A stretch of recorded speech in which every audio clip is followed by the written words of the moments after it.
When you meet someone for the first time and they ask you, tell me a little bit about yourself, what do you say? I could say, my name is Holly, I'm 52 years old, I have 4 children, I live in Germany, I'm educated as an engineer, and my passion is long distance running. But does that really define who I am?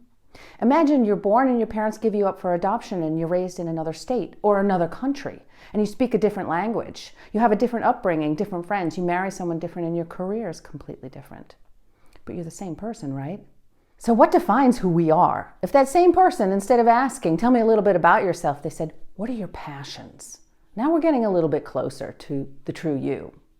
I live in Germany and the word for passion in German is Leidenschaft. And the first part of this word, Leid, actually means to suffer. Essentially, we suffer for what we love.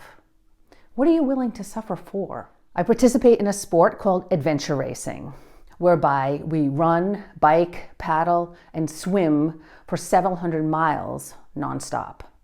And when you're going into the second or third night without any sleep, and you are so exhausted that you come down to a level where there's nothing else left except for this hope for the sun to come out, hope for the rain to stop, and the hope that you have another Twix bar in your bag. These are the only things that bring me to the finish line.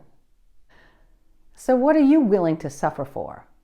Now, it wouldn't be politically correct for me to come in here and say, I wish you all a bit of suffering, but I do, because that is when you come down to discover who you really are, the essence of yourself. And once we identify who we are, and we know what our passions are, then we have our anchor. And from there, we can form our vision. And once we have that vision, the idea of it in itself makes us feel hopeful.